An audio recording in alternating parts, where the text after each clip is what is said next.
Сәлеметсіздер ме, құрметті білім алушылар? Бүгінгі біздің зертханалық сабағымыздың тақырыбы дисахаридтер, полисахаридтердің қанттағы ергіштігі және олардың табиғи ыдырауын зерттеу, биоыдырайтын полисахаридтер және тұрақты дамуға қосатын үлесі. Біз алдыңғы зертханалық сабақта көмірсулар және моносахаридтерді қарастырдық. Моносахаридтердің алынуы, химиялық қасиеттерін және физикалық қасиеттерін және де моносахаридтердің ашуын қарастырдық. Және де сол бойынша зертханалық жұмыстар жасадық. Енді бүгінгі зертханалық жұмысымыз дисахаридтер және полисахаридтер. Осы зертханалық жұмыс бойынша сабақ айтам деушілер? Бізде дисахаридтер дегеніміз оттек көпіршесі арқылы байланысқан моносахаридтің екі молекуласынан тұратын қосылыстарды айтамыз. Олар сәйкесінше гидролизденген кезде моносахаридтерге ыдырайды. Жалпы бізде дисахаридтердің құрылысы және де химиялық қасиеттері бойынша екі топқа бөлінеді. Ол тотықсыздандырғыштар және тотықсыздандырмайтын дисахаридтер болып. Енді біз осы тотықсыздандырғыш дисахаридтерге тоқталатын болсақ, бұл топқа жартылай бір моносахаридтің жартылай ацетальды гидроксилімен екінші моносахаридтің спирттік гидроксилінен судың бөлінуі арқылы түзіледі.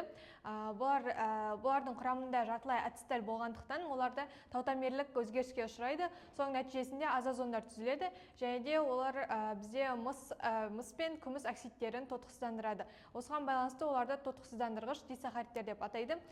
Жалпы бұл дисахаридтердің негізгі өкілдеріне мальтоза, телобиоза және де лактоза жатады. Мальтоза дегеніміз, мальтоза бізде екі альфа-глюкоза молекуласынан тұрады. Жазайын.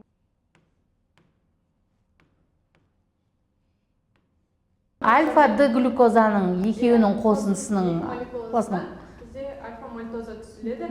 Дұрыс. Бұл бізде мальтозаның карбонилді қосылыстарында бар формасы түзіледі. Жалпы бізде мальтоза моносахаридтер секілді тотығып қышқыл, тотықсызданып, жай және күрделі көпатомды спирттер және де азозондар түзіледі. Жалпы мальтоза бізде негізінен крахмалдың жартылай гидролизленуіне түзіледі ферменттердің қатысында. Және де ашытқының әсерінен ол ашу процесіне қатысады. Д-глюкоза мен альфа-д-глюкозадан қосылысынан бізде телобиоза түзіледі. Одан жалпы бізде телобиоза, мальтоза секілді жаңағыдай тотығу, тотықсыздану, алкилдеу тағы да басқа реакцияларға қатысады. Оның негізінен целлюлозаның жартылай гидролизленуінен аламыз. Ал келесі лактоза, ол бізде сүт қанты, ол бізде басқа дисахаридтерге қарағанда тәтті дәмі аз болады, сахарозаға қарағанда мысалы, және де олар суда нашар ериді басқа дисахаридтерге қарағанда. Лактоза бізде альфа-галактоза мен бета-глюкозадан түзіледі. Тотықсыздандырмайтын дисахаридтер бойынша қайсымыз айтамыз? Дисахаридтер олар жаңағы моносахаридтердің екі молекуласының жартылай ацетальды гидроксилінің судың бөлінуінің арқасында түзіледі. Жалпы жартылай ацетальды жаңағы судың бөлінуінен түзілгендіктен оларда жартылай гидроксилер жоқ болады. Сондықтан бұл дисахаридтер таутомерлік формалары болмайды.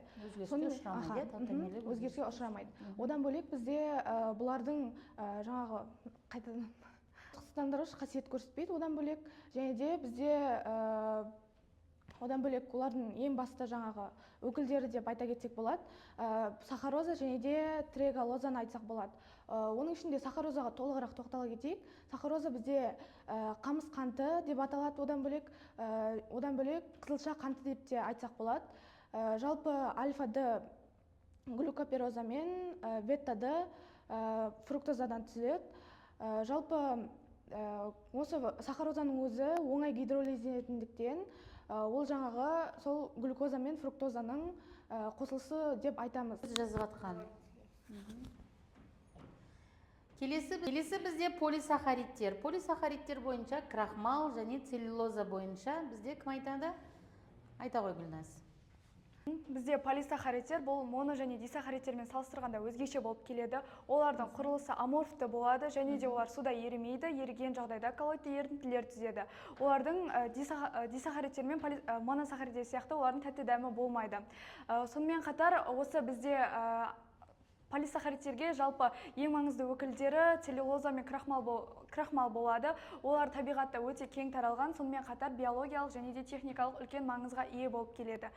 Бізде жалпы крахмал альфа-глюкозаның полимері, ал целлюлоза бета-глюкозаның полимері болып келеді. Олар бізде көбінесе өндірісте, техникада қолданылады.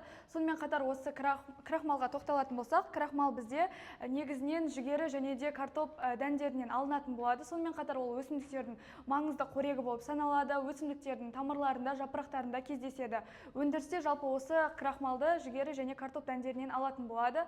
Осы крахмал ерітіндісіне йод ерітіндісін тамызған кезде бізде көк түсті пайда болады. Яғни бұл йод пен крахмалға сапалық реактив болып табылады. Оны біз қайнатқан кезде түсі жойылады, ал ерітіндіні суытқан кезде түсі қайта пайда болады. Крахмалға ұқсас гликоген болып табылады. Гликоген ол адамдардың, жануарлардың ағзасындағы маңызды компонент болып табылады. Крахмалдың гидролиздену нәтижесінде соңғы өнімді глюкоза алынады, ал оған дейінгі аралық өнімдер декстриндер, мальтоза және глюкоза болып табылады. Бізде поляризацияланған кезде сәуле жасақтығын оңға қарай барады, ал гидролизденген кезде сәуле жасақтығын оңға қарай барады. Жалпы бұны бізде инверсия деп атайды, ал сахарозаны инертті газ деп те атайды, инертті қант деп те атайды. Енді сабақ айтып болсақ, зертханалық жұмысымызды бастайық. Бізде екінші зертханалық жұмыс, бірінші тәжірибеде дисахаридтердің тотықсандырғыш қасиеттерін зерттейтін боламыз. Бізге керекті құрал жабдықтарға келетін болсақ, олар бірге сынауықтар және де реактивтерге келетін болсақ, бізде лактоза, сахароза, мальтоза және де фелинг реактиві керек болады. Енді жұмыс барысына келетін болсақ, біз ең алдымен үш сынауықты алып, оған біз үшеуіне де жеке-жеке лактоза, мальтоза және сахарозаны құйып, үстіне бізде фелинг реактивін қосып шығамыз. Және оны қыздырып, нәтижесін байқайтын боламыз. Бізде үш сынауықты алдық, осының әр қайсына жеке-жеке енді сахароза, мальтоза және лактоза қосып шығамыз. Енді осының үстіне бізде фелинг реактивін қосатын боламыз.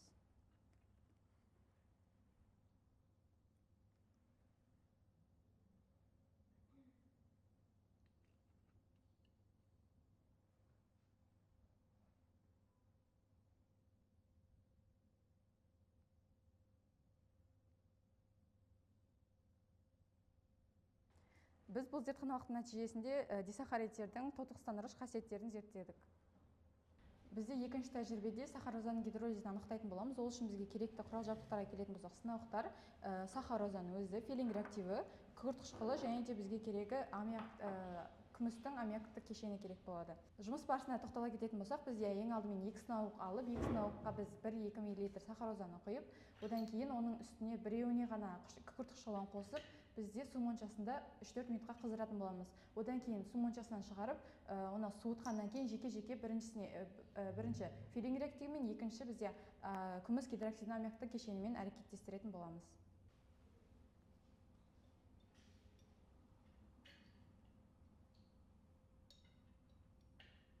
Бір сынауыққа ғана бізде күкірт қышқылын қосатын боламыз.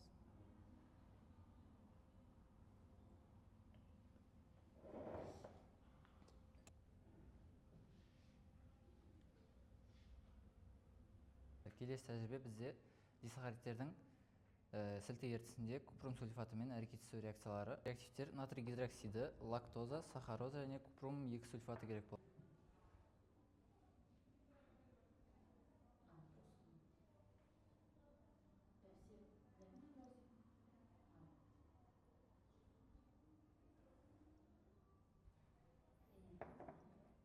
Енді осы екі ерітіндіге мыстың 2 сульфатын қосамыз.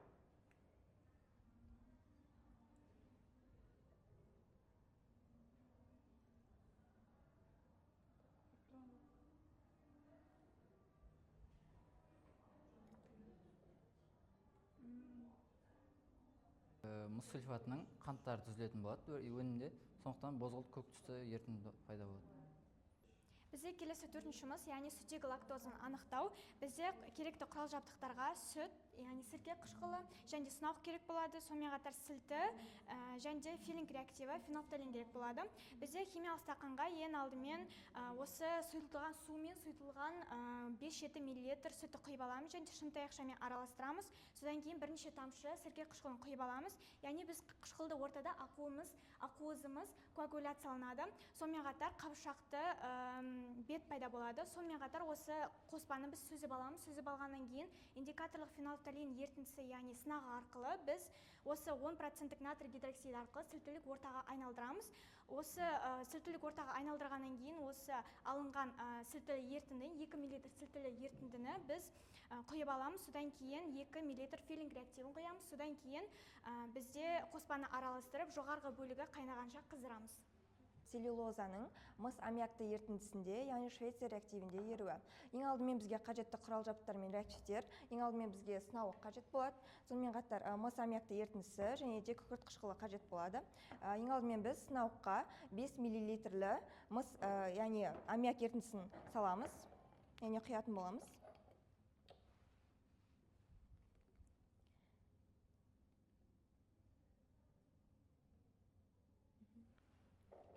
Оның үстіне біз, яғни гигроскопиялық целлюлозаның кішкентай бөлігін үстіне жаңағыдай саламыз. Толыққанды араласу үшін біз шыны таяқшамен осылай араластыратын боламыз.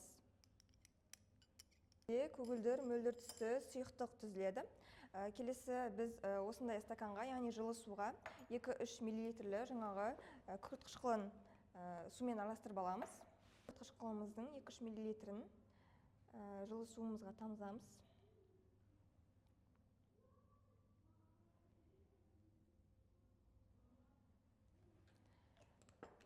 Және де дайындаған ерітіндімізді жай ағынмен осы суға құятын боламыз. Реакция нәтижесінде бізде көгілдір түсті жаңағы ерітіндіміз түссізге айналды. Яғни бізде жаңағы целлюлозамыз желім тәрізді ақ түсті тұнба түзілді. Бізде келесі тәжірибе сахарозаның кобальт сульфаты және де никель сульфатымен реакциясын көретін боламыз. Яғни бізге керек заттар сынауықтар және де кобальт сульфаты, натрий гидроксиді, никель сульфаты және сахарозаның 10% ерітіндісі керек болады. Яғни біз екі сынауыққа да 10% сахароза ерітіндісін құйып алдық. Қазір осының үстіне біз 1 мл натрий гидроксидінің ерітіндісін құятын боламыз.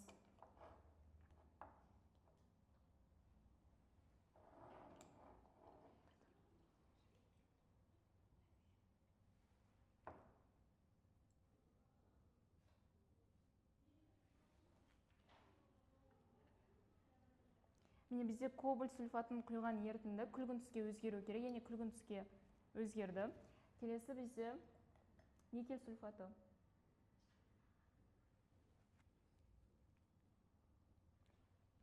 Никель сульфатын құйған сынауымыз бізде жасыл түске өзгеру керек. Ол да бізде жасыл түске өзгерді нәтижесі. Бізде келесі тәжірибеміз крахмалдың қышқылдық ортадағы гидролизінін көретін боламыз. Крахмал крейсерінің 1 мл аламыз.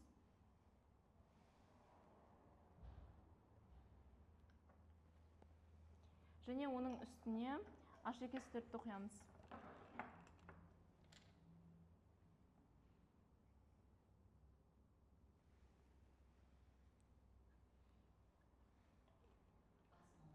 Және осыны біз қазір оттықта қыздыратын боламыз. Осыны қазір біз баяу оттықта қыздыратын боламыз. Және бұл бізде лайлануы кетіп, яғни түссізденуі керек. Яғни бізде ерітіндіміз түссізденді. Қазір осының үстіне біз йодтың 1 тамшысын және де натрий гидроксидінің 8 тамшысын құятын боламыз. 1 тамшы йод ерітіндісін және 8 тамшы натрий гидроксидінің ерітіндісін құямыз.